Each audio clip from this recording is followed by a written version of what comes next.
Diddle Arena in Bowling Green, Kentucky. We've got two teams coming in hot today as the Hilltoppers of Western Kentucky, winners of 4 straight, take on the Governors of Austin Peay, who've won their last 3.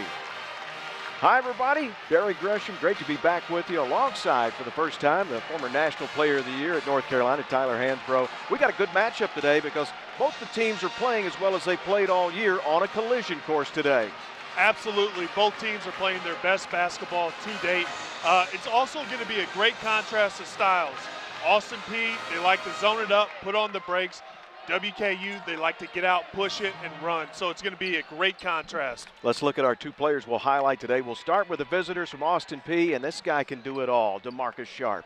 DeMarcus Sharp averaging 18 points per game. He also has 30 steals for the year. He gets out, puts a lot of pressure on the opponent. And for Western Kentucky, coming off his career high, playing well, one of the newcomers, Don McHenry. Don McHenry's been lighting it up. He's had a huge impact. He is a key player for WKU to get out. He leads the team in points and assists. He's going to be a key factor for today's game. So we're just about set to tip things off here. It'll be the 58th meeting between these two teams. They used to be members of the same conference back in the days when they were in the Ohio Valley Conference. They spent the decade of the 60s and 70s playing each other. And now they renew this rivalry as Austin Peay trying to get a win here. First time since 1987. There's Corey Gibson. He's in his first year in Clarksville, where he played his junior and senior year there, and he got Austin Peay to the NCAA tournament in his junior year. I know Corey from back in the day. He played at Three Rivers Community College from my hometown, so I grew up watching Corey actually. And there's Steve Lutz, who is in his first year at Western Kentucky. Spent the last 2 years at Texas A&M Corpus Christi, and all he did, Tyler, both those years was go to the big dance. He's had a pretty good record, and also he's had a huge impact for WKU. Their team is playing hard, and they are getting out and running, and he's really brought a lot of energy to this program. Kevin Mathis, John St. Clair, Alex Thompson, our 3 officials today. We are underway with Western Kentucky with the basketball. They won the last 11 times they faced the Governors, including a 1-point win in Clarksville a year ago. First look by McHenry is off, and Sharp will save it in. So we'll see the lineups for Austin Peay, a small team, but they're going to have 2 new additions today. We'll talk about more as we go, but it's basically a 4-guard lineup and 1 post player, and that 1 post player is only 6'6". Yeah, I think Babacar Faye is going to have a big night. I told you that before the game. He's capable of getting out, impacting the game, especially he's an athletic big that can get out, run. He almost had a putback. He is a great offensive rebounder. He has a lot of energy around the rim. With the lack of size, I think Austin Peay is going to have to use some of those new big men that they have eligible. Black tries the 3, and Javante can really shoot it. The grad transfer from Columbia, Missouri, as he's 3rd in the nation in 3-point attempts. He lets it fly, and he's 2nd best in the country with 43, but he missed his first look. And a quick look by Lander, the lefty, is off the mark. It's tipped out, and it looks like it's going to stay with the Hilltoppers. You can already see Austin Peay getting into that zone, trying to make up for their lack of size, but also daring WKU to shoot it from the outside. Western Kentucky this year, 29% from behind the arc. It's been kind of hit or miss. They've really struggled to make threes early. It's been better of late, but that's been a big issue. Yeah, they like to push the ball, and that's also why they play with such a fast pace, is because they can score before the defense has a chance to really set up. Here's Newman, the transfer from Purdue. Lander will swing it around. 3 ball out of that right corner. Won't go for Marshall. Good block out. Daniel Luce, the rebound for Austin Peay. Yeah, I think the Hilltoppers are going to have to find a way to really push the ball and actually find a way to get it into Faye. I think that's going to be a key for them. So Sharp here, and DeMarcus at 18 points per game. He's in the NCAA top 25 in 9 different categories. He's a volume shooter, and he makes really tough shots. His step back is his patented shot. He misses that one. And the Tops, when they get the board, they're going to look to push at every opportunity. Yeah, you can already see Faye running down the court trying to get position. Straightaway 3, he's going to bounce out. It's tipped out, and this time it'll go to Austin Peay. I think the Hilltoppers have kind of settled too much from the outside. I think they got to find a way to get the ball inside and not only just try to get the ball inside by passing, but also dribbling and trying to get in the lane, suck the defense in, then they can kick it back out. It looks like they're settling too much for long jump shots. Jalen Jackson is the first substitute to come in. He came over with Coach Lutz from Texas A&M Corpus Christi, averaging 4 points, 2 boards a game for him.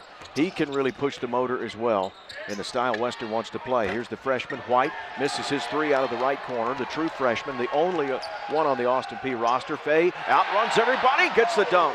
And that's exactly what I'm talking about. When you get buckets like that, it opens up everything. Fay, you can really see him rim running tonight, get open position. There's no better shot in basketball than what we just got right there. It took 2.5 minutes, but finally we have points in this contest as Fay slams it home in transition. Sharp into the corner to Black. Now to White. Shot clock at 5. Here's a tough shot maker here in Sharp. He puts it up from the short corner, missed it, tipped around, and controlled on the inside. They call him a woo, Tyrone Marshall. You're really seeing the Hilltoppers dominate the boards right now, not really giving up a lot of second shots. There's 3 off the mark. Cannot find it so far from three-point land. That was Newman's attempt. Again, I think they're settling for outside jump shots. I think they should let the game come to them, find a way to get the ball inside instead of pass and taking the first open jump shot. Early on, Brandon Newman's had the assignment on Sharp and Austin Peay's half-court offense. Jones, who can play the point, played really well the other night, sets up loose. He gets the layup, and the Govs are on the board. We're tied up at 2. Lou really set that up with his screen, put a lot of pressure. His man had to help open him up the lane for him to get a wide-open layup. Thrown away, trying to post up on the interior, and Austin Peay gives it right back. It pinballs inside to Fay. He goes up, and he's fouled, and he'll have to earn these at the stripe. Yeah, that was just good hustle from Fay, staying with it, and got a loose ball. Again, got it inside, and shooting the second highest percentage shot in basketball, the free throw.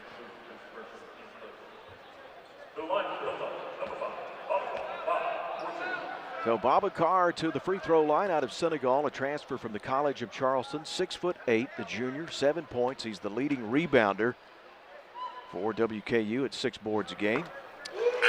He also makes a very good commitment to running the floor. He impacts the game not only from scoring, but the way his motor is and continuously fighting after loose balls. I think he's a huge impact player. And a lot of young guys get so caught up into scoring, and when they don't score, they get discouraged. Fay does a good job of playing the game and having an impact without having to score a lot. That foul, by the way, was on Daniel Luce as the second free throw stays home. So your pick to click today's off to a good start. He's got all 4 for WKU. Yeah, he's a really athletic player. Also, with the amount of energy that he plays with and the high motor he has, he's going to have to get some rest. He's one of those guys that comes in for spurts and just brings the intensity and energy, and he looks like he's absolutely exhausted, but he's going to have to find a way to get back in because he's had a huge impact. Coach Gibson will go to his bench as well with Say Witt in and Hansel and Manuel. What a story he is. He tips this when it goes up and over the top. It'll be WKU basketball. And we're going to head to a break. We'll tell you more about Hansel and Manuel when we come back. 4-2, Western Kentucky, thanks to 4 by Babacar Fay with the lead. And we'll return to Diddle Arena right after this.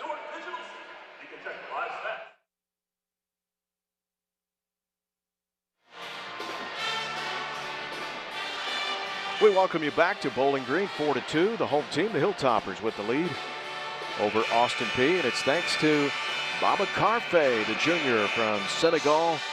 He's off to a good start. He's got all 4 of the points. As you can see, look at Fay take rim running from the other rim all the way down to the opposite where he goes and he gets an easy basket, the dunk right there. And that's the way that the Hilltoppers want to play. They want to play at that fast pace, and so that's going to benefit them. I think they've actually settled a little bit with their outside jump shots, and I think they need to find a way to get easier buckets, go inside, and I think those outside jumpers will start falling once they do that. So now we see Austin Peay. They will show a little three-quarter court zone pressure, and they'll trap out of that. And the guy that it's a point of their pressure is Hansel and Manuel. And he was injured at age 6. He's from the Dominican Republic. While playing as a child, he had a wall that fell on his arm. He had to amputate his arm at that young age, and what an inspirational story as he went on and came to the United States at age 16. It's just been a viral sensation because he plays with just that right arm, but what a factor he is on the floor. It's unbelievable, and he plays with a huge motor. He impacts the game in so many different ways. You saw him just get the rebound, but also the way he puts pressure on the opposing team by playing defense and getting out in those traps. Extremely athletic person, and he's been a huge impact player, and also his inspiration, you know, and how he plays the game is such an inspiration. So Jalen Jackson with the motor sets up Marshall. He thought about the three, the late closeout. Now he's going to drive it with the size advantage. Say Witt's going to help out. Here's McHenry. He will rise and fire and miss it. He's off to a cold start. I'm okay with that shot, though. It looked like they got the ball inside, got close to the rim, and got a decent shot. Most of the time, that shot's going to go in, so they got to stay with that. Cross-court pass. Emmanuel basically picked it off and lays it in. It was headed for the corner, but Hansel gets it and gets his first two. And those are the shots that Austin Peay needs to get, too. A ball inside, pump fake, right up for a layup. Emmanuel took his time, got open. Really good play. Emmanuel, one of 6 players that came with Coach Gibson from Northwestern State. His first year as a head coach was last year. Had a great season, and he met Steve Lutz's team in the Southland Conference title game, and Coach Lutz's team went on to the big dance. A long three by Lander won't go, and up high for the rebound is Desi Jones. He's a transfer, grad student out of Quinnipiac. Now Sharp with the step. Marshall able to get the block. That length really bothering DeMarcus down at the baseline. The Hilltoppers definitely have advantage on the size, and here we go. Inside layup for McKenzie, and those are those shots that the Hilltoppers need. It looks like that's going to be, you know, for what we're seeing, that was a big point for them. They need to break through and, you know, get more of those buckets and let the game come to them. Former JUCO first-team All-American Don McHenry coming off that 30-point game at Wright State. Big win on the road in Dayton on Tuesday night. Here's Say Witt now, Division II transfer. Powers it up and in over Howard. That was a good move. Back down, taking his time, then going to that baby left-hand hook. Easily could have been an and one. Those guys are going at it. That is a battle of the bigs right there. There's Lander. He'll hit the three out of the right corner. Christian Lander back, one of the returning players this year for Western Kentucky, the transfer from Indiana. That's a wide open three-point shot, and I like that because the ball got inside, and that is a high percentage shot. That corner three-point shot is a huge shot. It's going to go down majority of the time when it's open like that. Still nothing out of Sharp yet. Again, averaging 18 points a game, rarely leaves the court at 36 minutes per game as he goes to work here on Lander. Here comes the help defender. Black, the three-point shooter, 2 on the timer, got the 3 blocked. And they're going to say a shot clock violation. That negates an open layup in transition.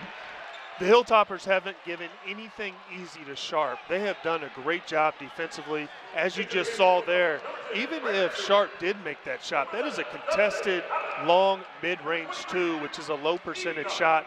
They're making him work for everything. The Hilltoppers are doing a great job defensively. Dante Allen is in for the first time. He'll go with McHenry, Columbay, Newman, and Howard. And in for the first time this year with the pressure on the ball right now is Isaac Haney. Just became eligible, making his debut today, and he'll get quickly the reach-in foul on Newman. Yeah, it's going to be interesting how teams use that new eligibility rule, because I know it's at appeals right now, and you know there's a lot up in the air, but you know I totally agree with what teams are doing and playing these 2-time undergrad transfers. It's a good opportunity for these kids to come out here and play. So I'm excited to see a lot of these kids that we haven't seen in college basketball get an opportunity to play this week. So Austin Peay has 3 players that were 2-time transfers that were sitting out. Isaac Haney's the first to enter the game. Jordan Wilmore at 7'3" is the other player that's expected to make his debut today. Here's an open 3. That open look has been there in that right corner, and it rattles home for Columbay. Yeah, like I just said, that deep corner 3 is huge. And also the reason I like that shot is because McHenry drove and drew the defense inside. They got the ball inside, and they kicked it back out to the open three-point shooter at the deep corner, which is a high percentage three-point shot. So Haney on the floor, again played at Northwestern State last year with Sharp, with Black, with Gibson as the head coach. Driving into a double team, Witt put it on the floor. That was a mistake, and the Hilltoppers get a steal, and they want to push. Oh yeah, they do. And also the battle of the bigs, Howard and Witt are just going at it. It is a great battle, and good defense from Howard for not fouling right there. Haney's all over Allen. Here's a reach-in near steal by Emmanuel, and the ball is pinballed around, and the Toppers still have it. Newman, he'll get fouled. Boy, you put the ball anywhere. It's those quick hands of the Governors trying to come up with steals. But it'll be Western Kentucky basketball. We'll head to a break. The Hilltoppers with their biggest lead, 12-6. We'll return to Bowling Green after you watch this here on ESPN+. There's a look at the WKU huddle. Coach Steve Lutz, who is the 16th head coach in Western Kentucky history. A year ago was the Southland Conference Coach of the Year. He got a win in the first 4. He beat Southeast Missouri. And here he's seeing the 3 balls starting to go down. Yeah, these are these corner threes that I'm talking about, why they're so important. You can see McHenry draw the defense inside, gets the ball in the paint, kicks it back outside to Colin Bay, and he knocks down that corner three-point shot. And also, that corner three-point shot is a high percentage three-point shot. You'll see maybe the Hilltoppers find a way to go back to that, but that's been their only three-pointer shots of those 2 corner threes. So WKU with that 12-6 lead. Again, Austin Peay has not won in this series since 1999. They lob it into Howard. Haney read the play but couldn't get up high enough. It sets up Allen's 3, won't go. Colin Bay gets the loose ball. Now Newman. Now this is going to be a great battle of 2 bigs right here. Jordan Wilmore, who just got eligible too, going against Howard. Those are 2 big guys. Howard definitely wanted the foul. Looked like he might have got hit a little bit, but you know, sometimes in the post, they'll let that go.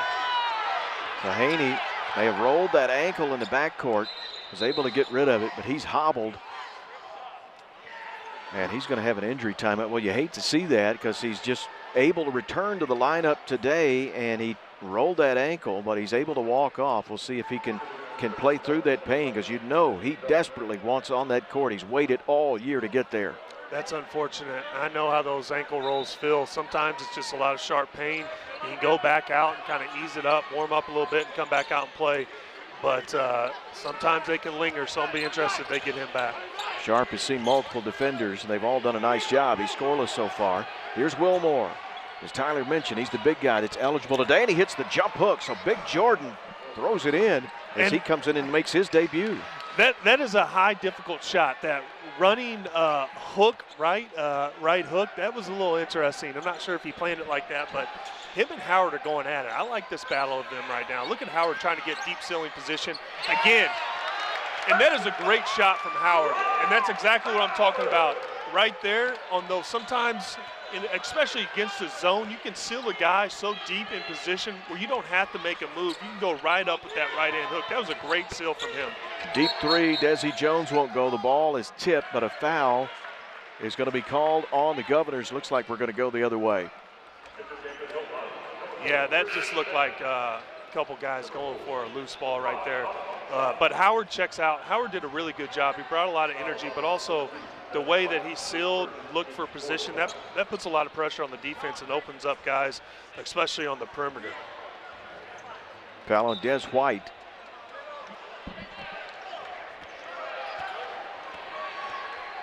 So up the floor we go with Don McHenry. He's got 2 points so far in this game. Coming off 30 against Wright State. He'll draw the foul. He'll get the bucket, the chance of the 3-point play.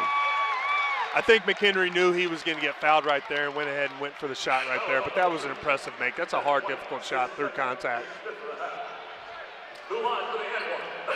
Yeah, so you can see McHenry right here probing a little bit, but also the ability to get the ball. When you get the ball inside, sometimes those shots can just go in, especially when you're that close to the rim. So he's lucky. He got an and one the old-fashioned way. He's going to the line. Like I said, the second highest percentage shot in basketball is a free throw. So Don McHenry, 85% free throw shooter from Milwaukee, Wisconsin, the 6'2" junior. One of the 8 newcomers on this WKU roster this year as he completes a 3-point play, and he's off to the 5-point start. He and Colin Bay came over from Indian Hills Community College. And what a lift they've given this team this year. And Coach Lutz, with the style of play, has fit beautifully with the way they play basketball. Yeah, I think sometimes these junior college players are a little bit underrated, especially you get some experienced and veteran players who can come out and score. They also sometimes play with a chip on their shoulder, so I like to see a lot of JUCO players having success. And also Sharp just got it going right there. That was a good design to curl him off of a screen, get an open jump shot. Maybe they'll get something and get his confidence going. He can get into this game. First 2 for Sharp, the team's leading scorer, and leads in about every category. Top assist man, top steals. Just a great player. against the zone. Toppers work it around. Three is up and good. McHenry beginning to feel it now. McHenry went inside, got some easy buckets. Now he has his confidence. He's going from the three-point line. He could be explosive. Now Jones will get doubled. He's picked up his dribble, no man's land, now to Sharp. We got a mismatch. They took a switch.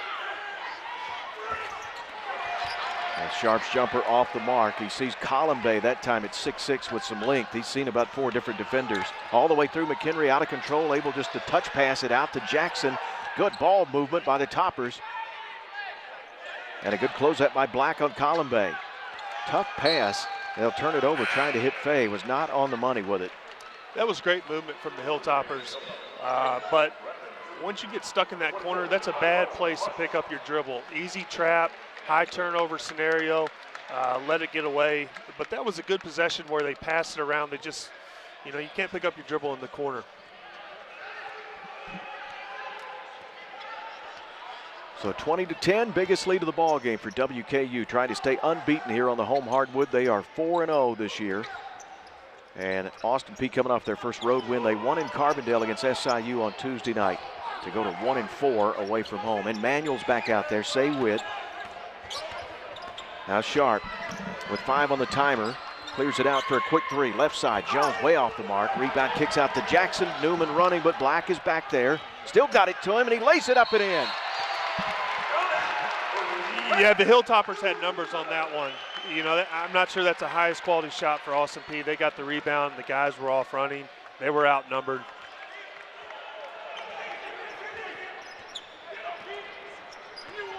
So now Jones coming off his best all-around game of the year on Tuesday night against SIU. 12 points, 8 rebounds, had 7 assists, 2 blocks and a steal, and he ran the point a lot to give Sharp some freedom, and he buries a 3 out of the right corner. Yeah, those deep corner threes, those are high percentage shots, but also, for Austin Peay not playing as well on the road. And, sorry, that corner three-point shot is just going. Newman, that is a great shot. That is a great find by McHenry. But also, getting a win in Carbondale, that is a high-quality basketball team. For their lack of effort on the road or their lack of wins, to go into Carbondale and get a win, that has to give Austin Peay a lot of confidence and makes them think, hey, we can play with anybody if we play quality basketball. Jones keeps the dribble alive, but all the way under. He sets up Emmanuel. He sets up Whitney, he lays it in. Hey, that is great extra pass by Emmanuel.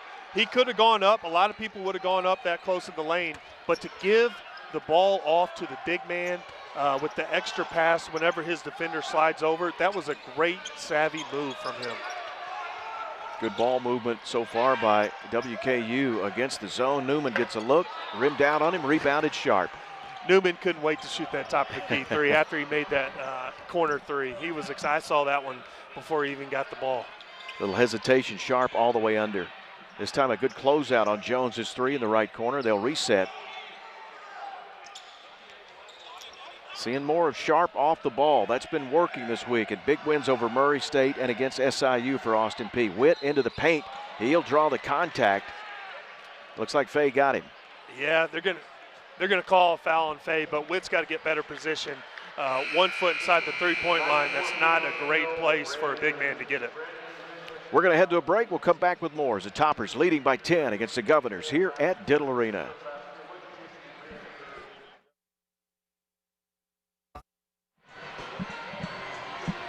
And we welcome you back.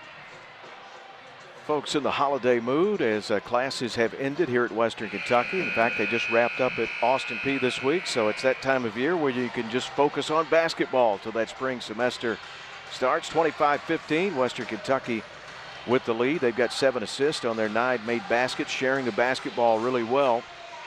And they've got the 8 fast break points.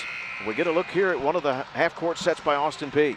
Yes, that is a great extra pass. As you see, as Manuel passes it off as the defense approaches him, and the big man, great movement without the ball, put himself in position right around the rim. And that was just a great assist from Emmanuel to get it to the big man for an open bucket. Savvy play. That foul just before we went to break on Fay was the first foul whistled so far on WKU. And for the style of play to go this long without committing one. That was a big issue early, as Coach Lutz was talking about just too much fouling. They played clean so far. As Witt gets 2 at the line, he misses the first. Yeah, sometimes that's an indication of the offense as well. It means that maybe Austin Peay isn't attacking the rim or going inside as much as they should, but also it has been a point of emphasis from Lutz. Having defensive discipline is huge, and a big part of that is not having casual fouls. 25-16. Again, with the pressure, it's blown by Jackson. He's so good, speedy off that dribble, and he's faced a lot of these guys. Again, he was with Coach Lutz at Corpus Christi a year ago. He's gone up against Sharp, against Black at Northwestern State a year ago. Finding the open man, the 3 off by Lander, tipped around. There's Fay. He goes up, kept it high, and put it in. That's a great move. Is keeping that ball up and going right back up. Doesn't give the chance to defense. Bringing it down low as a big man, you give the smaller defender a chance to swipe at the ball and get a steal. But that was good from him. Like I said, he's got a high motor. He puts himself in good position to get the offensive rebound. Off and running after the steal, what Western wants to do. Turn their defense into transition. Ball tipped around. Diving forward is loose. He'll lead your team in floor burns. And on the tie-up, the possession arrow will go to Austin Peay. It's great basketball whenever you see 2 guys from the other team just diving on the floor. I like to see that. And, you know, that was good pressure from Austin Peay, putting, you know, making the Hilltoppers turn that ball over. And if that name sounds familiar, Luce, he is the grandson of longtime head coach Dave Luce from Austin Peay, the all-time winningest coach in the Ohio Valley Conference. So his grandson, who had played at Christian Brothers in Memphis, is now wrapping up his collegiate career playing back home in Clarksville. Yeah, Luce does a good job also of moving without the ball. He puts a lot of pressure on the defense, especially since he's an undersized big. Drawing that other big out, making him go out on the perimeter, and also making him move, it's going to wear the other team, you know, other team's big man down throughout the course of the game. Jackson applying the pressure to Desi Jones. Now Sharp, just with 1 bucket so far, the 2 points. The team's leading score has been the focal point of this WKU defense in the half court to stop him. Jones 3 this time, left side, airmailed way over across the rim, and Western trying to run off the miss. Weaving through traffic is Lander. Here's the 3. This one's short. Fay. Oh, they're going to get him for the foul. I thought it was actually pretty good movement from Fay. Unfortunately, he got a foul on that one. I have to look at the replay, but he is a high motor trying to get himself in good position to get the offensive rebound. It seems like every time we do get a dead ball, there are new players coming in. That's the way Western's going to play. They're going to go deep. And now with a couple of more reinforcements for Austin Peay, their bench is a little deeper now. They have been playing just 7 guys this week in their 2 wins against Murray State and SIU. Well, they got some new guys eligible. They're going to have to use their bench a little bit with the style from the Hilltoppers of getting up and down. And you know the Hilltoppers, they're going to play deep. The way they run, their guys are going to need some breaks. They're going to have to use the bench. Now Sharp, his step back. That one's good. 4 for DeMarcus. You know, Sharp, that is a tough shot, and you'll live with that. But if he has to shoot shots like that, make those type of shots throughout the course of the game, it's going to be a long game for Sharp. But that is an incredible offensive play from him. Newman underneath. Yeah, beautiful move and laid up and in for Howard. He's played well in his spurts so far that he's come in. Yeah, Howard, that was a good job by him taking his time, using a power dribble to put himself closer to the rim. Easy position to go right up with that right-hand hook, and you know, just an easy layup. He looks fresh today. Again, didn't play the Eastern Kentucky game. Trouble with some back spasms. Hasn't played a ton the last 2, and here's that step back. Sharp won't go. It's tipped up by Emmanuel. There's Howard to clear the board. Penetrate and kick for the 3. Newman right off the shoe tops into the hands of Sharp. DeMarcus looking around for a defender. He's going to drive, hang in the air, tried to set up Hansel, a tough pass. And it'll be turned over back to WKU. It's going to lead us to another timeout. So the Hilltoppers hanging on to that lead, 29-18 against the Governors in a series that started back in 1941, renewed again today. And it's all WKU so far. We'll be back right after this. There's a look at Steve Lutz, the new head coach at Western Kentucky, longtime assistant at Creighton and Purdue. He's been on staffs that have gone to the Sweet 16 and the Elite 8. And last year, he got his team back-to-back years in his first 2 years as a head coach of the NCAA tournament. And he went up against Corey Gibson's team at Northwestern State. He beat him all 3 times, but he is very familiar with DeMarcus Sharp. Sharp had 2 monster games against his team a year ago. He's got his guys ready to go in the scouting report. Well, he's learned his lesson. I think Sharp may have gave him 40 and maybe 38 the last couple times that he's played against him. So he knows what he needs to do defensively. He knows what doesn't work. So they've done a good job tonight, and Lutz has done a really good job guarding Sharp. Yeah, he's 2 for 9 to start the game as Sharp for his 4 points. Ball tipped around and a steal. Austin Peay will look to run. As Jones all the way through. We're seeing a lot out of Jones do that today to try to go through and hopefully find a 3-point shooter, but they've been locked down, especially Jamonte Black, who's the best 3-point shooter on this Austin Peay team. Yeah, I'd like to see Austin Peay move a little bit better without the ball. I think they've only made a couple passes this whole possession and 5 seconds left on the clock. Now that is a tough shot from Jones, and you got to tip your cap to him for making that, but that is a low percentage shot. That's just good offense. Sometimes good offense beats good defense. Austin Peay was 1 for 6 from 3 until Jones hit that one. He's got both made threes for the Governors in this one. They needed that. 29-21. Inside Howard powers it up and in. Howard's done a great job of getting deep ceiling position that allows him to go right up. It's been a big battle with him and Witt so far down low. It's been kind of fun to watch. If you watch him without the basketball, you see Howard doing a much better job of getting position. Now Witt, you see that post-up position, he's have to back him down, allows teams to double, help side, and just not a good place for a big man to be. You want to get a little better deep ceiling position. Pass deflected and stolen as Sharp will get another steal. Again, he's ranked in the nation in that category as well. Yeah, we talked about it before the game. He's an athletic player. He gets out in passing lanes and gets a lot of steals. And that is right there, that is a tough shot. And they're making Sharp make those contested mid-range shots. I can't emphasize, you know, every shot that he's had tonight has been contested. There's been somebody in his face. And some of the shots he's made has been incredible. He's a 2-time Atlantic Sun Newcomer of the Week early in the season, a preseason all-conference. Howard, well, you got to love, he's catching and going right up today in great motion. That's savvy move from a big man. Anytime you don't have to put the ball on the floor and you can get deep ceiling position and just catch the ball in position to score right around the rim, it's going to be a long day for the defender. Witt's got to push him outside and make things a little more difficult on him. Sets up wide open 3, his best look, and he drains it, the freshman for Austin Peay. Austin Peay's getting a little bit going right here, and this is good momentum right before the half. You can come out in the second half and build off this. 33-26, we near the 1-minute mark of this first half. Here's Allen back in again. Behind the back, his jumper. He just can't seem to get it going, and he's such a streaky player. If that first one goes, it could be a big game for him. Yeah, he's an explosive scorer, streaky scorer at times, but also you got to let the game come to you. That's a tough shot. Lander, his open 3 off the mark. Up high for the board is the leading rebounder at 6'3" for Austin Peay's DeMarcus Sharp. Lutz was wanting to put pressure on the ball, especially he saw Sharp coming across and was on him. You can see him talking to McHenry right now about that. So Coach Gibson will take his use it or lose it timeout here to draw something up with 46.5 to go. Good point by you that Austin Peay settled in. They're starting to make some threes, and they've got back into this ball game. We're down double digits going into the locker room. So important those last 5 minutes of a half and the first 5 of the second half. Definitely. And what you do is when you get behind, especially double digits, you want to chip away. And you don't want to get caught in a game where you're trying to make home run plays because the lead doesn't evaporate all at once. So if you can get momentum before the half, get a few steals, get some easy buckets, you can come in the second half off that momentum and really make up for it in the second half. And that's what they're doing right now.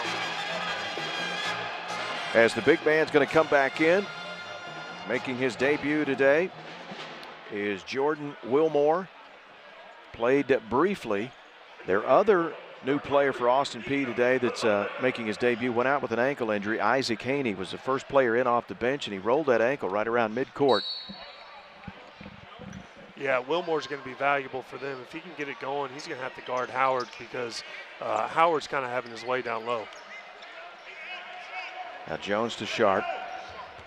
White, who just hit a three a moment ago, was creeping up, but DeMarcus starting to take the game over. Tough shot, left it short, and looks like they're going to stay put. They're going to get a push underneath on Howard going against the big guy, Wilmore. You know, before the game, I saw Wilmore, and I thought I was about the same height as him. That's not the case. He is a big guy, and I think he did it's a good job from Wilmore. You can see him starting to set up position and get that offensive rebound, get a foul on Howard, give Austin Peay another shot right around the basket under out of bounds play. So if Howard's listed at 6'10", and then you got Wilmore at 7'3". This is not the matchup you want right here, Sharp and Howard. Yeah, he got switched off, and Sharp doing a little dance, making a bucket. I've been there, Howard. I've been switched out on guards many a times. You feel like you're on an island. That was also a tough shot. Good job by Howard getting a hand up, but that was good offense from Sharp. Cubs have cut it to 5, down to 10 seconds to go. We'll see what the Toppers can get in their final look. Columbay wants to drive on the smaller Jones. Got to get something going, down to 3 on the clock. Ball knocked free, just throws it up, and we get a whistle and a foul called just before the buzzer. That was a bailout, and that's a lucky break for the Hilltoppers. He had to throw it up. I thought the shot clock time might have expired before he got shot up, but hey, he stayed with it, got the shot up. I don't know if we're going to see what's going to happen. They're reviewing it right now. Yeah, they're going to check it. If it stays and it's on White, it's number 3 on the freshman as he got the reach in. Columbay was going nowhere with the ball, and you're right, a bailout. I think it did happen, though, right before we heard the buzzer. Get a look at it here. Yeah, you can see he noticed he has to fire up a shot or time's going to go out. That was just kind of a desperation, and I don't know where the foul was. We'll have to see it. But I do think there was time left when the ref called the foul, so we might see some free throws. Probably free throws in a few tenths of a second, whatever may be put back on. As it's 33-28 now, as Coach Lutz looks on with his group trying to stay unbeaten here at home. And he's really imploring the fans to get out. His team's playing well. They've reeled off 4 straight wins, 2 big road wins, and trying to get people in here as conference play. Conference USA just around the corner, and the Toppers picked 3rd in the preseason poll with Liberty at number 1. Middle Tennessee at 2, and then Western Kentucky 3 in the new look Conference USA. So the foul stands, and Columbay to the line as Des White will pick up number 3. You can see Gibson doesn't like the foul, and I think he has a case. I'm not really sure I saw much of a foul there, but that was a lucky break for the Hilltoppers. But savvy move from Columbay even to get a shot up. Enoch Columbay out of Quebec, Canada, gets his 4th point, hit a 3-pointer earlier in the half. 61% free throw shooter. Last year was a 3rd-team All-American junior college at Indian Hills. He had 11 points, 5 boards a game as a teammate of Don McHenry, and they come over together to Western Kentucky this year with Hank Plona, assistant coach. Got them both, and the Govs will not be able to get a shot off, and that'll do it for the first half of play. Pretty good ball game. It's been a great ball game. I also like that full court heave, which he didn't take. I know a lot of people don't take it because it hurts your shooting percentage, but I would have liked to see him get a shot up with .9. You can still catch and shoot with that. So Western Kentucky with a 35-28 lead over Austin Peay as these two teams meet for the 58th time. And for the Toppers, they're trying to get their 12th consecutive win against Austin Peay. And through the first 20 minutes, things look pretty good. Stay with us. Halftime show is coming up next.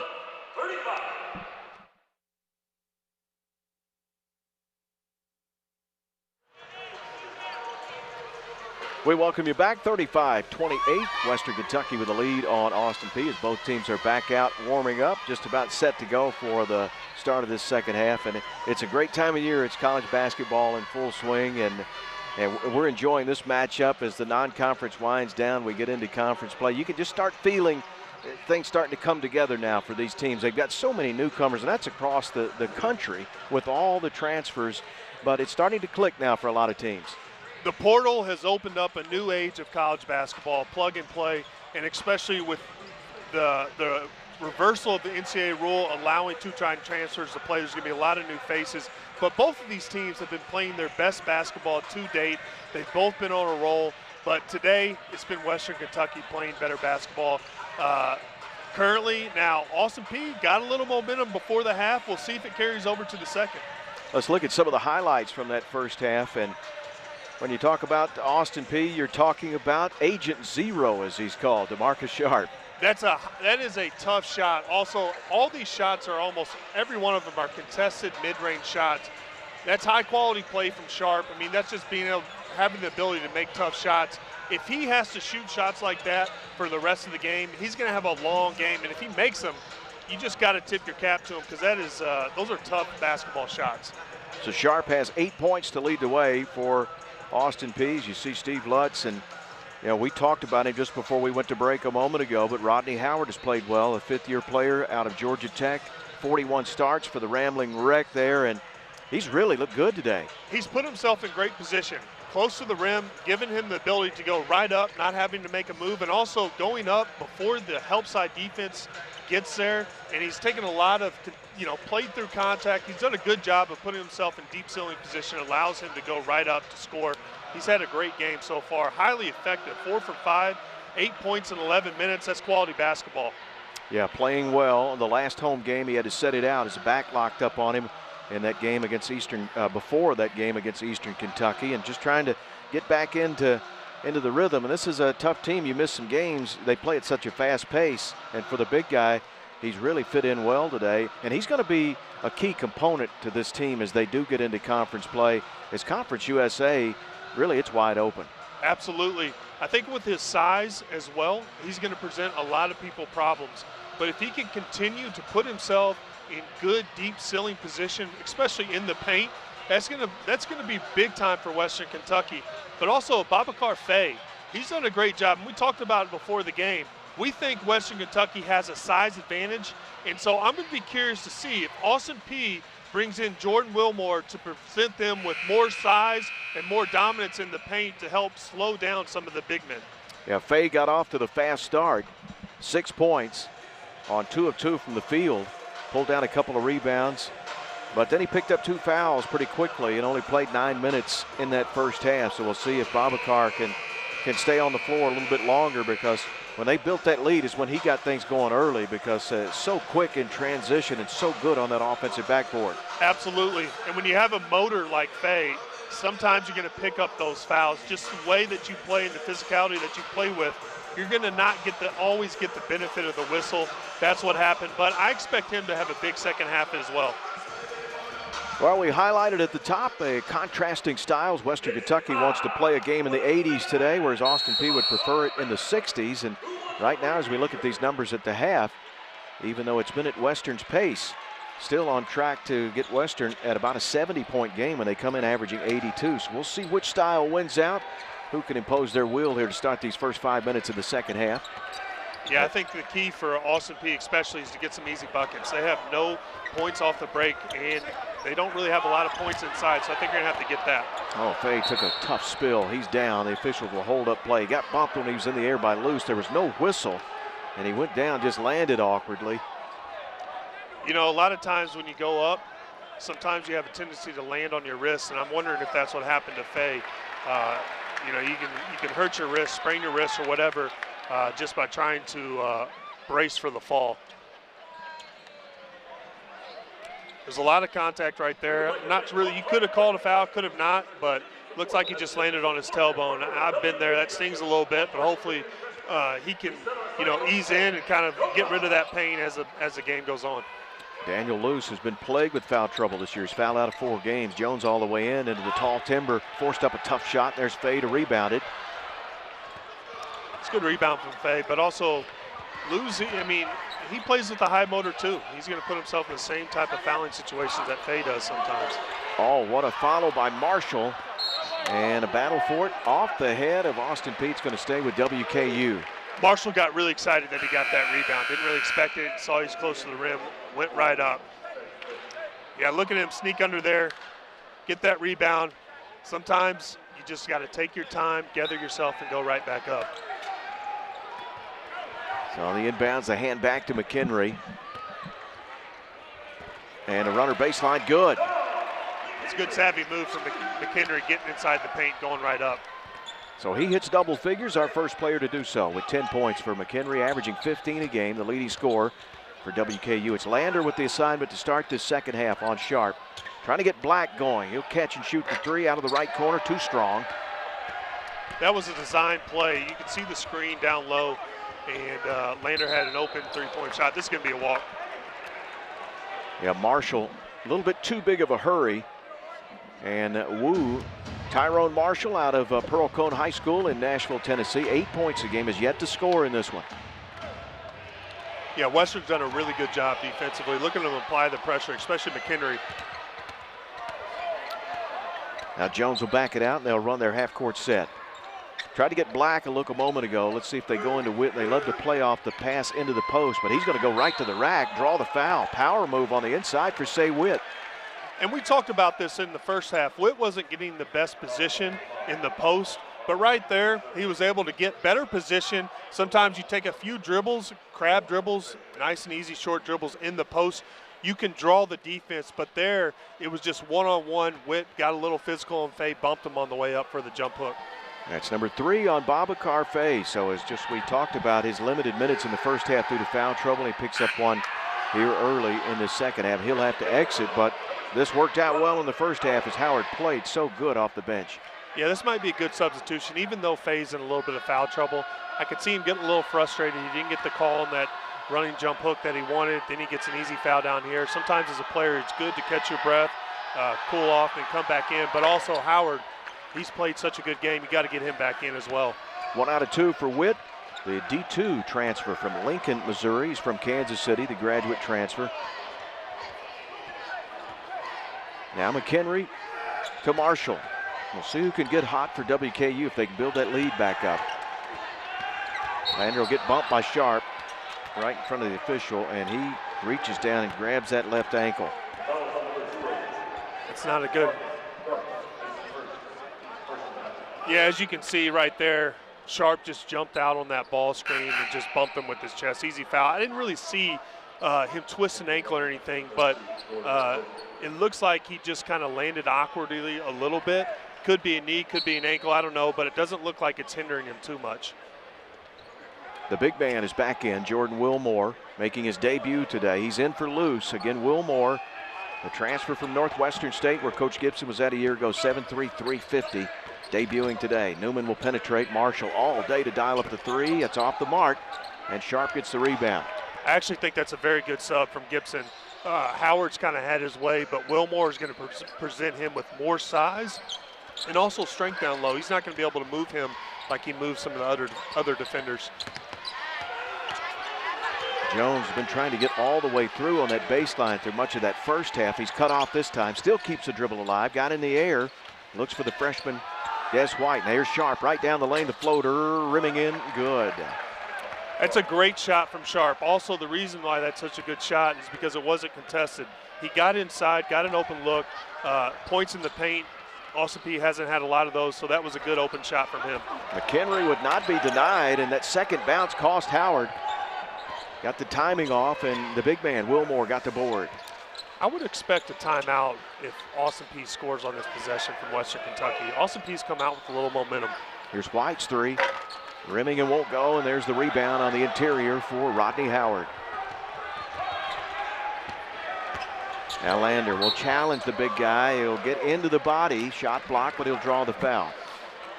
Sometimes when you just go into somebody and you're an aggressive offensive player, you'll get the benefit of the doubt. I'm not sure that was much of a foul. I think Wilmore just got punished for his size. And when you go into somebody as big as Wilmore, you're not going to move him, especially Lander.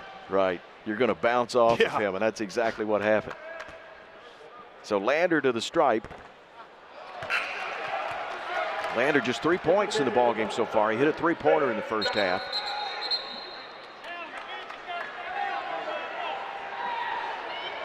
But back to Lander, I think Lander's done a really good job guarding Sharp thus far to the game. And sometimes as a younger player, or, you know, never underestimate the ability to impact the basketball game without scoring.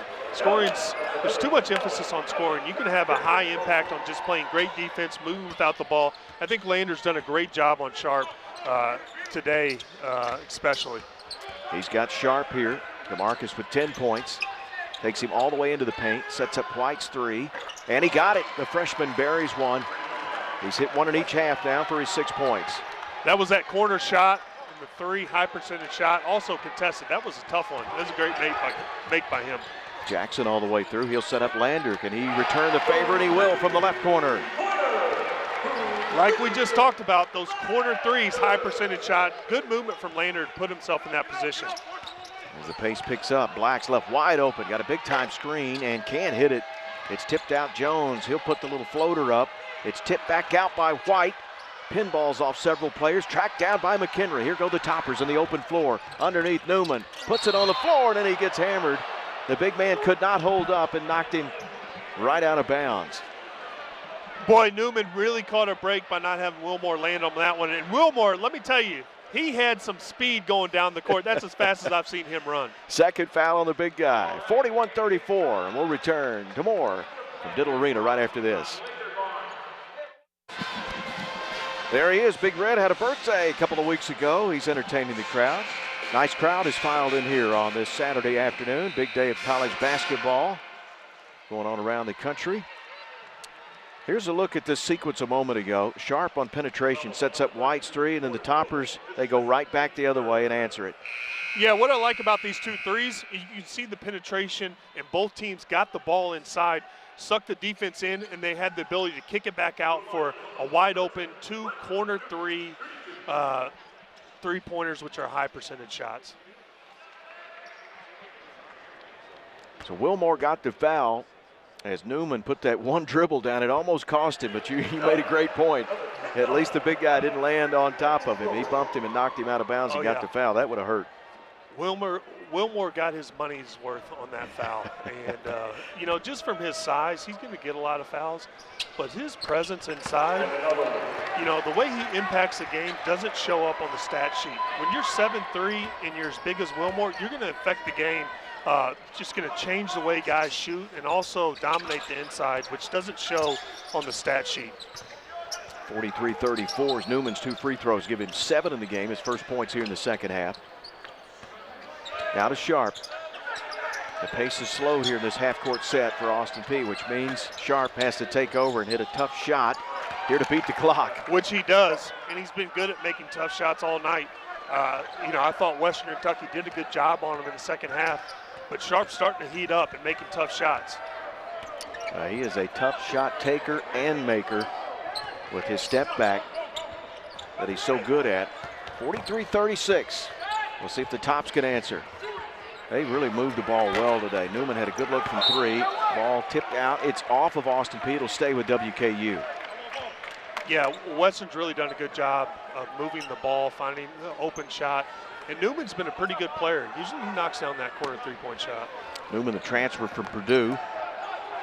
As he reach-in foul here, we'll see if Sharp or the big fella Wilmore.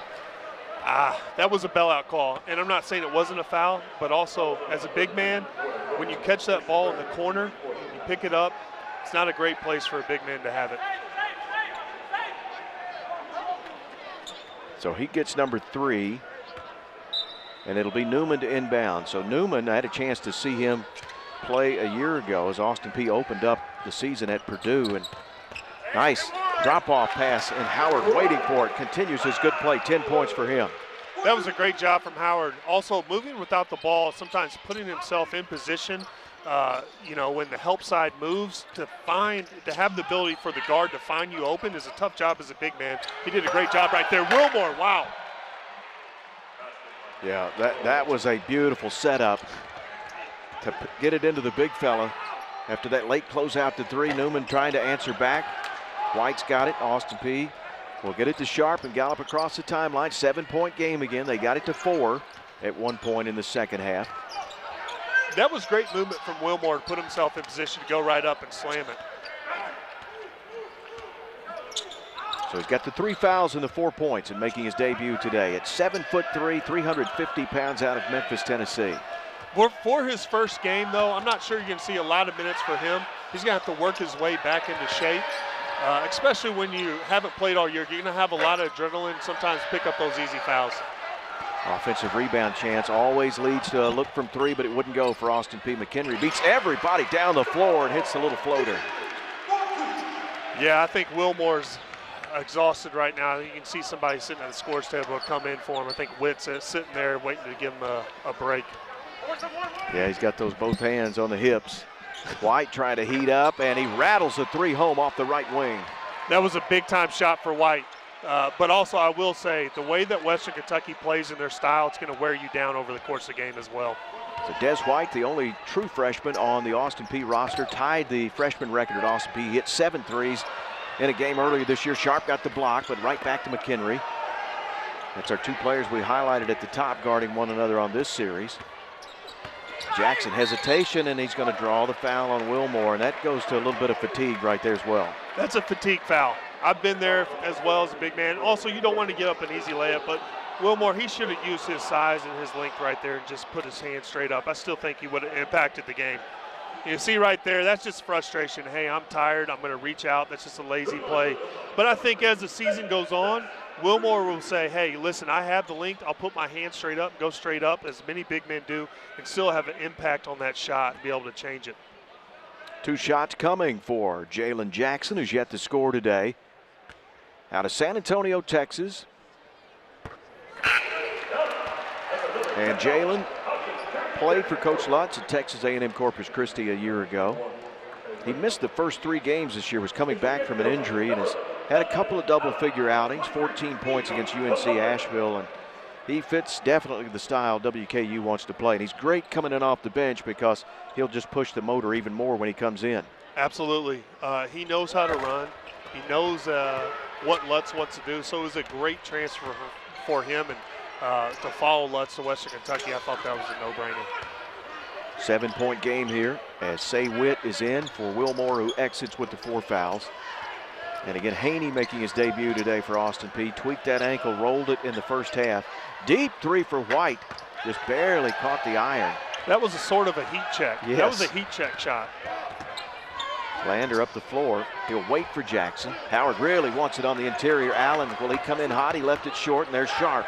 Austin Peay looking to run. I think Austin Peay has a lot of momentum. They built off of what they did to end the first half. You can see it's a ball game now, and I think that Austin Peay's playing with more of a purpose right now. All the way through, couldn't finish, but there's Howard to tip it in. Yeah, that was great positioning for Howard to run the floor, put himself in to get that easy putback. That's an easy.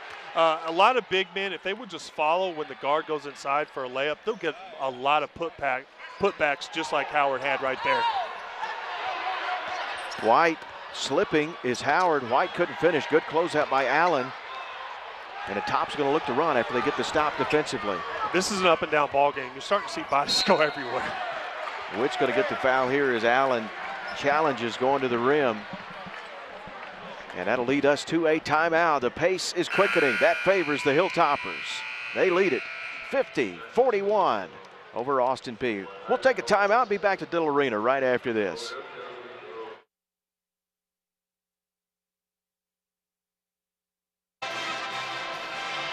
Now the pace beginning to pick up. That favors the home team, the Hilltoppers. They're 4-0 at home this year. They lead 50-41 against the visitors from Clarksville, Tennessee. 2 teams red hot, as the Tops have won 4 in a row and the Govs have won 3 in a row. Still a few weeks away from conference play. And I tell you, Rodney Howard has been great today. He looks good. He's playing up and down the floor with the pace. Here's a nice tip here. Yeah, as a big man, as you see the guard McHenry or Lander right there, he engages with the defense. And also you see Howard's man come over and present some help side defense. That is just a clear opportunity for the big man to run to the front of the rim in case there is a missed layup. That was a great job by Howard, and there was a missed layup, and he put it right back in. Easy bucket for him. Savvy move. So Dante Allen gets his first point of the ball game today. The transfer out of Kentucky, former Kentucky Mr. Basketball. And last year was playing so well late in the year, which led to a preseason All-Conference USA selection, as Those last 11 games when he moved in that starting lineup, he was averaging 14 points a game, and he's a streaky shooter, but that streak just hasn't been there yet. Had a great game on the road at Murray State, but trying to consistently get the minutes means he's got to knock down shots. Yeah, it's amazing what happens when you get your confidence as a player. Sometimes, you know, when you get your confidence, you can go on those long streaks of high-scoring nights. But also, I think Dante Allen, he's done a good job of impacting the game in different ways. He was classified just as a scorer, but I think he's learning more and also playing better defense this year. So if he can get hot and go on one of those streaks like he did to end the year last year, it's going to be a huge factor for Western Kentucky going forward. Hansel Emmanuel picked up the foul as he fouls Jalen Jackson. That's already 17 fouls on Austin Peay with 11-12 to go. Just one foul against WKU so far in the second half. And I think during that timeout we were watching Coach Gibson of Austin Peay. I think he was explaining that to the officials. Yeah, I don't think Gibson's been too happy with the whistle, especially in the second half. We'll see, but also Lutz has made a point. Let's not make careless fouls. And they've done a good job. They've played with defensive discipline tonight for sure. Bounce pass into Witt.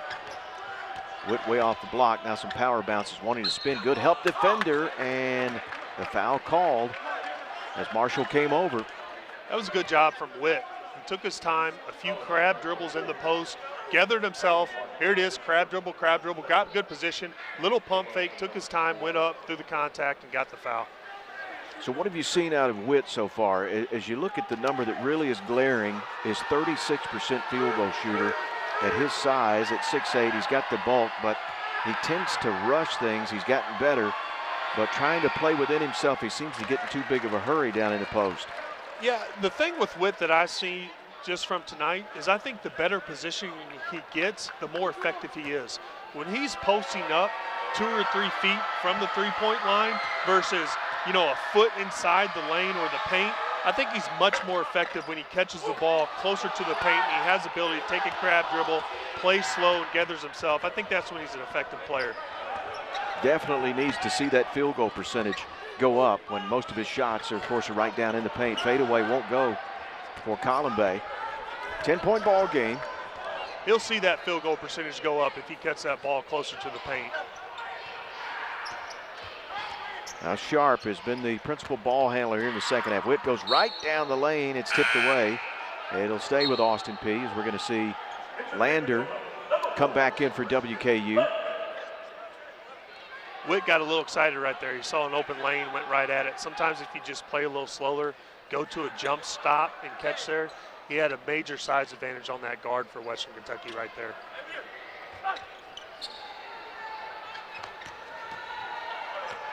Now into Sharp and Marshall. A little more range against him. DeMarcus Still will back down, try to get into his office area. Picks up the dribble. 3 on the timer. Jones has got to go. A deep one from the logo. Off the mark. That was good defense. That was great defense from Western Kentucky. Hold them that late in the shot clock. Jackson to the floor, able to get it to Lander. Good crisp ball movement. Back out to Allen. This one needs to go for him, and it does. And the fans love it. That's the type of shots that Allen needs to take. There was great movement from Western Kentucky, one side of the floor all the way to the other. Then that extra pass presented him wide open, knockdown 3 for Allen. That was a high-quality shot, high-quality play. Had 18 points. He hit 4 threes in the big win at Murray State earlier this year. See, that's where I'm talking for Witt. He's got to get better posting position. He wants to repost right there, but still, I don't know if that's... Quick move here. It won't go. He draws the whistle. Yeah, with that bully ball, to be able to back down like that, that was a good move. But still, I'd like to see him be able to catch that ball 1 or 2 feet, if not in the paint, right outside of it. That's number 4 on Faye. Yeah, I'm not really liking my pregame prediction on Faye having 15-plus points. He's gotten a little bit of foul trouble tonight, but also I think Witt, he has a little bit of size and strength advantage on him. He's using it against Faye. Well, you look good early. I mean, Faye got off to a great start. Yeah, Faye can really get out and run the floor. He's an extremely athletic player. When he plays with a high motor and he has it going, he's a fun player to watch. Faye out of Senegal, didn't start playing basketball at age 16. 2 double-doubles this year, had a 15 and 10 game against Canisius. So he can fill up a stat sheet because of that high motor. We got Wilmore back in. You know, as you saw Lutz go with Howard and take Fay out when he got in foul trouble, you saw Gibson go to Wilmore. So we're going to see. I think this is a tactical move from Gibson to put Wilmore in there, present Howard with more size. Again, he's playing with 4 fouls, though. So that has limited his debut, his minutes. Howard's going to screen from McHenry. What a block from behind. Sharp rubbed off that screen, but he trailed the play, stayed with it, got a great block. Yeah, it was a great defensive move from him. Sometimes even if you're out of the play, staying in it and going up for that behind the back block on the shot, it's high quality basketball. Turnover. WKU will give it up. Lander trying to feed into the post. And Austin Peay with 9:16 to go. They did get it to 4 points early in this half, but WKU's been able to push it back to double digits. Need something out of this possession for Austin Peay because they had some momentum early, but it looks like the Toppers have taken it back. Yeah, these are crucial minutes and crucial possessions for Austin Peay. They've got to get something going if they want to make a late run. Jones on the bounce, tries to set White up in the paint. Back to Desi, he'll flare out to the three-point land. He's had a couple of chances to knock down a big three, and it hasn't gone. Yeah, that wasn't a bad possession. They moved the ball around, got a high-quality shot, just didn't go in. Marshall with good defense and an outrun Sharp to get the layup on a great feed in the open floor. That was a great move, great finish from Marshall. Take his time, go up. That was really nice. Get out and run the floor as well. Wilmore at the right block, trying to get his steps together. That jump hook went in early, and this one gets the friendly bounce. That's a left-handed jump hook, too. That's just getting good position right there and going right up. He's a big guy. He's going to have if he takes his time, he's going to have a majority of his shots are going to be open from his size. Ooh! Ooh, he's playing with 4. That reach over Howard. He made a tough contest there. Forced Howard into a miss. This is a good little matchup. Wilmore and Howard, I like this. They're going at each other. 2 big bodies, physical. White left open and got the 3 to go in the left corner. Austin Peay's making quality possessions. They're chipping away. This is what you want to do if you want to come back and win this game. High ball screen. McHenry sets up his floater, and it's right on the money. You know, that was from Wilmore. He was in drop coverage. That's where his man goes and screen, and he's dropped down low protecting the paint. He just doesn't have the ability yet to step out and really guard McHenry on the perimeter. That's what gave him that shot. Jones going to get fouled as he flared out off that left wing. Was not able to land. The 3 didn't go, but he'll get 3 free throws when we come back. 10-point advantage for the Toppers with 7:21 to go as they try to get their 5th straight win. They're in a battle with Austin Peay here this afternoon. We'll be right back.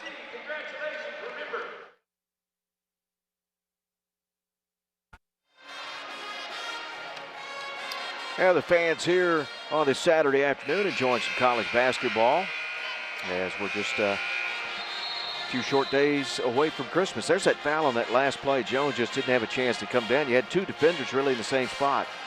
Yeah, Western saw Jones wide open. They both jumped out there to put a hand up and contest the 3-point shot, especially with this lead and kind of the run that Austin Peay has went on. They got over aggressive, didn't give him position to land, and also probably hit him on the shot on the way up. Sharp and White have 12 points each to lead the way for Austin Peay. And the high point men for WKU. Don McHenry's got 14. Rodney Howard 12 off the bench today. And it's Jones. He's going to shoot 3s. He was fouled on that 3-point attempt that we just saw. Jones now with 7 points in the game. He hit a couple of 3s in that first half. He's had some chances to really get this run going for the Govs and has missed some 3s that he's been open on, but here's a chance for him to get 3 the easy way at the foul line. That's the best way to do it. And also, when you get a chance to go to the foul line, you see that ball go in the basket, sometimes it gives you some confidence, and that will roll over to other parts of the game, and you'll start knocking down some of those open shots that he's been missing. 7-point game. The Govs have been as close as 4, and the biggest lead 13 in the ball game just a few moments ago for WKU. Yeah, I think Austin Peay has done a really good job of chipping away when they've gotten behind, and Western Kentucky has gone on that run. Column Bay, Luce battling down there. It goes off of Luce. It'll stay with WKU. Under 7 to play here in a 7-point ball game. Jackson has played well off the bench today. 6 assists as WKU has really moved the ball well. This is not the matchup you want. McHenry on Wilmore, McHenry on the outside. Great help defense to come over to force Howard to change the shot up. Just missed it. Had a good look. You know, that was kind of luck for Austin Peay. You saw their biggest man, Wilmore, on the perimeter guard, McHenry. That was just a miss from Howard. We'll see if Austin Peay can capitalize on it. They need some buckets coming in late in this game. Jones will clear back out. He's left open for a moment. He buried it right in front of McHenry. And that's what happens when you make those free throws. You get your confidence. That was a big shot from Jones. It's also open shot. Newman's three, a quick three off the mark. Jones bobbled it for a moment. Now Desi heads up the floor, the transfer from Quinnipiac.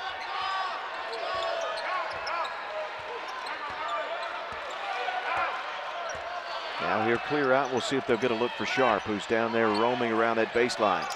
Jones wants a shot. I can tell from his last 2 possessions playing with confidence right here. Oh, good step through, yeah. Wow, that was a heck of a move. That's a classic up and under in the post, but he did it on the perimeter. Pump fake, take 1 step, get closer to the basket. Easy shot. Great play. And a timeout by WKU as they will take it at the 5:35 mark in a 3-point ball game.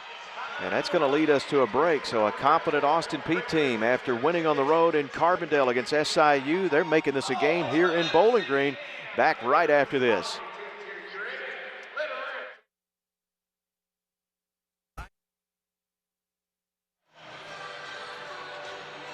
Well, a nice run for Austin Peay's made this a 3-point ball game. A 7-0 run for the Governors, a 12-2 run over the last 2:44, and one of the big reasons why is Desi Jones, and you called it. He got himself to the line. He'd been struggling, missing some open looks from 3. He hit 3 free throws and then just kind of took the game over. Yeah, this was just getting his confidence up after those three free throws. You see him making these tough shots, but great move to stop, pump fake, put yourself in better position towards the basket. Great move from Jones. Jones has his confidence right now, and he's the leading scorer for Austin Peay. He may be a guy that hits big shots later in this game to give them a chance to win. And this is what you want to do if you're Austin Peay. Just chip away and give yourself a chance to win it late in this game. Tops want to go inside, but nice job by the big fella against Howard. They're going to come back to that side again. Yeah, Wilmore's making Howard earn his position. You can see this battle down low. Column Bay's got to go. 4 on the timer. Drives on Luce. He'll get bailed out as he went baseline as Luce and Wilmore came over to help out. Daniel Luce will pick up the foul with the body. That's number 2. Yeah. Well, you hate those late in the shot clock if you're Coach Gibson. If I'm Coach Gibson, I'm pretty upset right now. I'm not really sure there was much contact, but it was a great drive, good aggressive move. Sometimes, yep, he got him with the body. He tried to throw his hands up, but sometimes if you jump as the other offensive player goes up, you get the benefit of the doubt of that call. I think if Luce would have just gone right up and jumped with him, he might not have been at the foul line right now. 3 of 3 at the stripe today is Enoch Columbay. 6 points for him. One of the 8 newcomers on the WKU roster. Again, he is a transfer from Indian Hills Community College. Gets 1 out of 2 in the big fella, the rebound, and then he comes to the floor. He's called for a travel as he slipped. A lot of bodies underneath there. Yeah, I would like to know how, when you have the ball and you fall on the ground, is it really a walk? Yeah, he stepped on his teammate, lost his footing right there. That's a walk. Good call from the refs. I was wrong. And turnovers have not been a major issue at this point. Looks like just 6 for Austin Peay, 8 for WKU. That came at a tough time for the Governors as they get 1 out of 2 at the stripe after a really good defensive possession. This one is lobbed way out to Lander. Boy, that was a questionable pass. That was a lucky break for Western Kentucky right there. Now Jackson, who's been so good in his minutes today, finding the open man. He's picked up by the freshman White. Shot clock is at 5. Here's Newman. He's got to go against Sharp. Back to Jackson. And They're going to get a hold. They're going to get a foul here. Again with 1 second on the shot clock, and Coach Gibson just turns his back to Kevin Mathis and says, "You got to be kidding me on that one." This is why I'm not a coach. Right now I'd be losing my mind. But honestly, before that possession or before the foul right there, I was going to say that's great defense from Austin Peay. And you could see a little bit of contact there. Could have gone either way, but that was good defense from Austin Peay for a majority of that possession, staying in front of them, trying to make every possession difficult, every catch for Western Kentucky, but they're capitalizing on it. That's the final 1-1. It was a 19 foul on Austin Peay, 4 on WKU so far, as Jackson is now 2 of 4 at the stripe today for all of his points. Yeah, Jackson's been playing very well, and he's a good transfer. You know, he comes in here, he knows what style, but also getting to the free throw line. Those are high-quality shots. So despite that long possession, only 2 points, both coming at the stripe, 1 of 2 each time. This is a big possession for Austin Peay. You got to get a make right here. Sharp, a lot of dribbling. Now he's going to try to spin against Jackson. Tough shot at the baseline, buried it. That is a tough shot, but that is great offense from Sharp, and the confidence to just take that shot as well. That was very impressive. Much and needed. Gets the steal. We talked about it. He's a steal guy. And the ball tipped away, and McHenry is looking back saying it was off Sharp. It's going to be Austin Peay basketball. Never really saw a signal, but that was another close play. Just from my angle, I thought it was Austin Peay's ball. We'll get a look. Great defense, getting out in the denying lanes. Yep, it looked like McHenry just touched it at the end right there. And nearly a turnover. Jackson riding the hip of Sharp right there. Got that deny, knocked it out in front of the Austin Peay bench. You've got to make it tough on him, especially Sharp. He has the ability to make tough shots. Jackson is not going to give him anything easy. You can just see from the pressure he's applying on him. Gibson wants him to go. Jones, is he still feeling it? He is. He hits the 3. Great shot from Jones. Like we said, he is playing with confidence. That is a big-time shot. We're deadlocked at 61 at the 4-minute mark. McHenry's tough shot. Rebound tipped up off the glass, and the freshman White will pull it down for Austin Peay. We have got ourselves a ball game now. Yes, it is. And great job from Austin Peay to stay in the game, chip away, and they are right here. They might steal this one. Now Sharp as they slow it down in the half court. Here's the hot man, Jones. Lander has him. It's Jackson against Sharp. Trying to trap him in the corner. Still keeps the dribble alive. He's got to go. 5 on the timer. Here comes a screen from Luce. Now Jones, pump fake. Marshall gets the block, and it'll be a shot clock violation. Great job by the Toppers. That was great defense, but I think Jones was determined. I don't think there was any way he was going to pass that ball. He wanted to get it up for a heat check. Yeah, he was going to get that one up. Yeah. We got a great one, 61 all. Austin Peay and Western Kentucky. We'll come back for the finish after this on ESPN+. Steve Lutz, he knew he'd get a battle out of Austin Peay. He's gone up against Corey Gibson before, and he came out on the good end 3 times last year, but they were all great ball games. And got to give this Austin Peay team some credit. They've hung in there. They were on the ropes. They were down 57-44, their biggest margin of the day, and they have fought back to tie this game.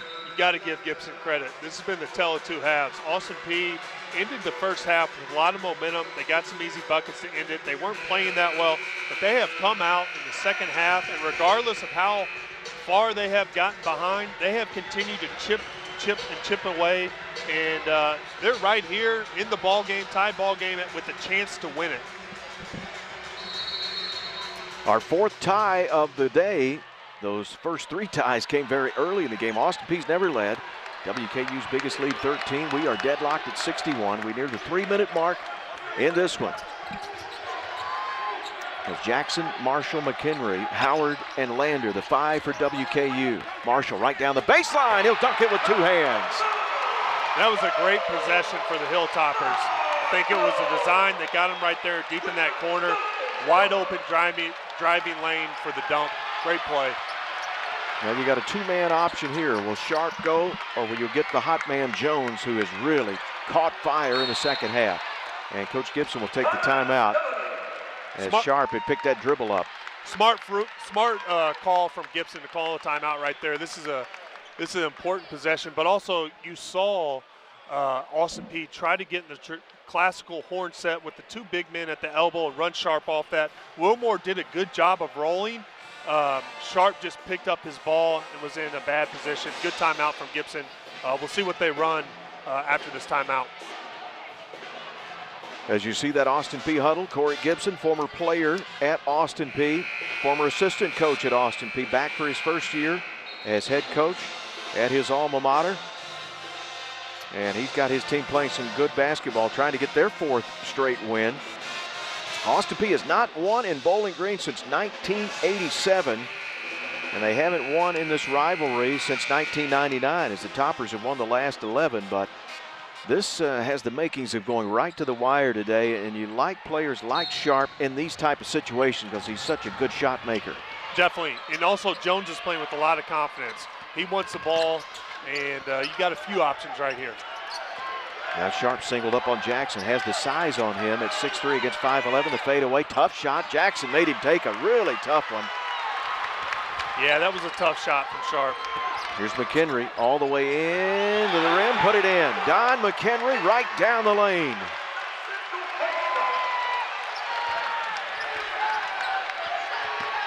Now Sharp in a hurry. Out for White. Now Jones wants it, he feels it. You don't need a 3 right now. A lot of teams will settle for the 3. You got to get the ball inside, still get high quality shot. Turnover.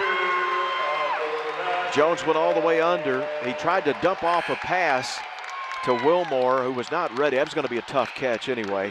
Might have tweaked an ankle on the way down as he gets up gingerly. I think what they're doing is they're going to put Emmanuel in there for some defensive presence and try to force a turnover. You'll see Austin Peay to try to switch up their defense right now, maybe getting a little more trapping scenarios or pressing.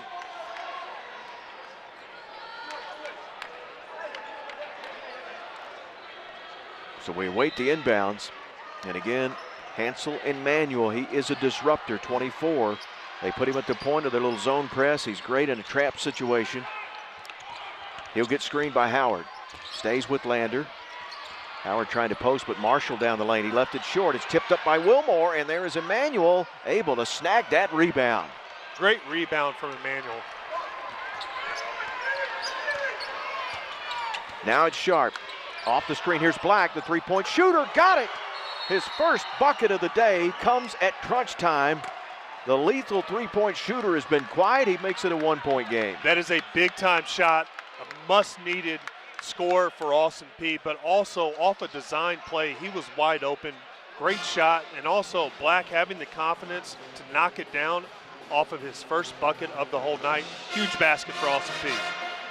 Well, he was 0 for 4. All of his shots, most of his shots this year behind the arc before hitting that one. He's number 2 in the NCAA. That is now his 44th made three-pointer. That's a tough thing to do as a basketball player. You haven't scored in the game, but also having the courage to step out there regardless of what you've done before and knock down that shot, that's big time. It's a veteran team. He's another graduate student, the graduate transfer, which there are 4 of them on this Austin Peay roster. They played a lot together, Black and Sharp, together at Missouri State, together at Northwestern State, and now together at Austin Peay. I place a lot of value on these fifth-year graduate transfer guys. And you saw a lot of teams like San Diego State last year. They played with a lot of veterans. I think there's a lot of value in these older players versus these 5-star recruits that everyone talks about. More experience, and also their bodies are much different. They got the switch, but Emmanuel able to get back to McHenry. Somehow he got the pass to Jackson. Howard with a touch in the paint. That quick catch and go up with a jump hook. It's off the mark this time, and there's Black for the rebound. Great defense from Wilmore. Also not fouling. That's defensive discipline. But also I think what Wilmore's doing right now is he's giving Howard different size and making those shots much more difficult. That's how he impacts the game that won't show up on the stat sheet. Black back to Sharp. Under a minute we go in a one-point ball game. Here's DeMarcus working against Jackson. The step back, the jumper at the elbow, just grazed the iron. Jackson again, another great defensive job. That was great defense. Also, that's a tough shot. Here's McHenry. Now Sharp has picked him up, and Steve Lutz says, wait a minute, guys, we're going to talk about it in this one-point game with 45 seconds to play.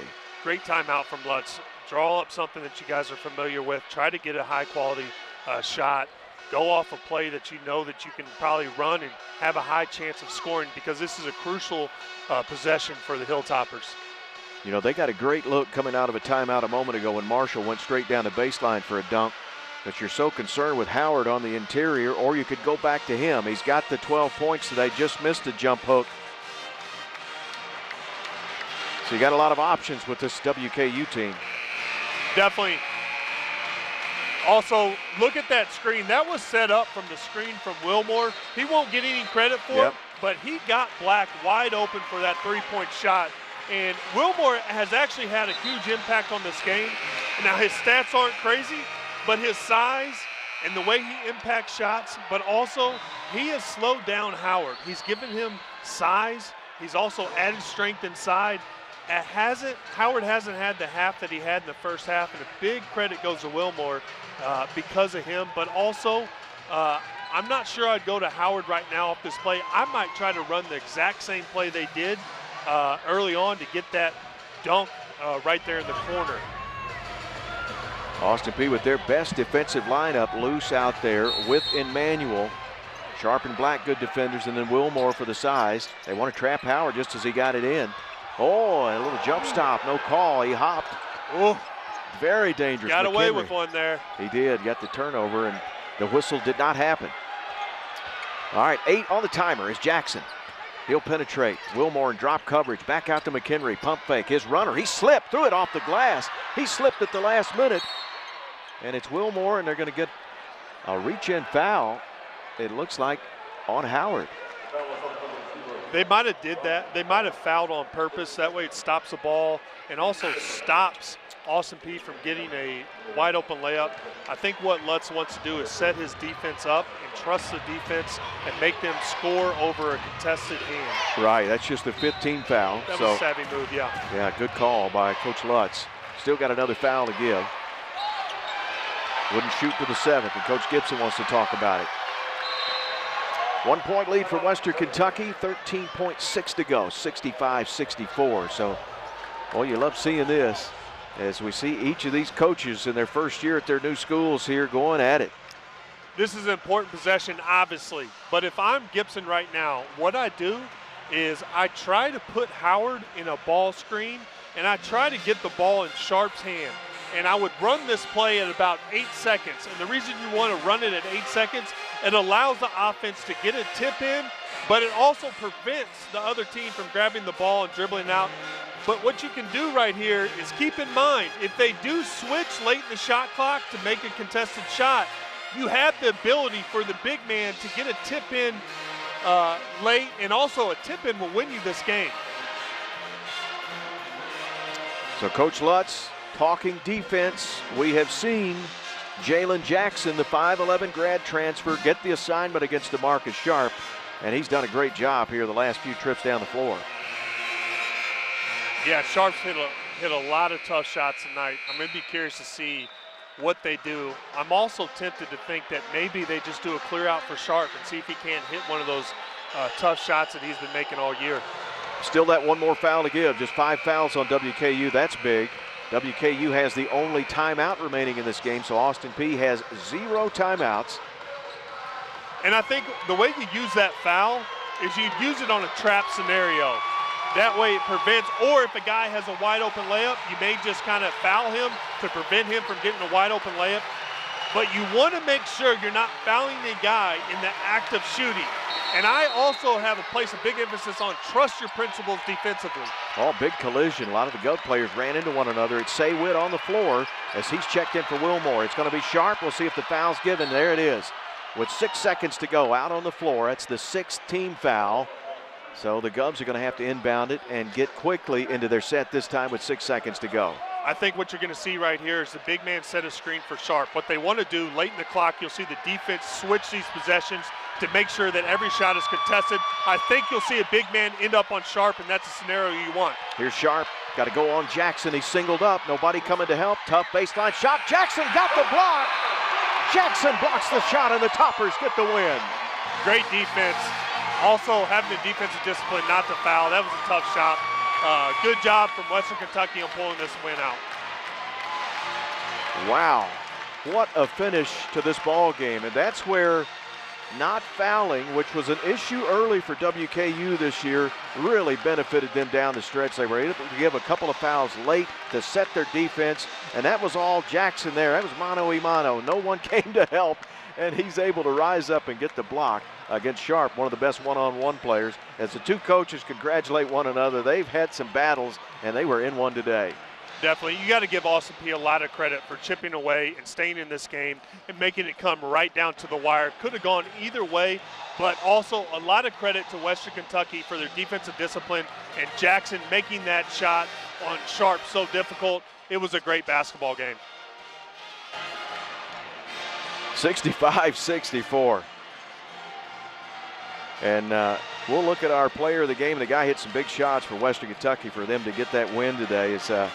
Is getting 16 points. Don McHenry, a guy we highlighted at the top.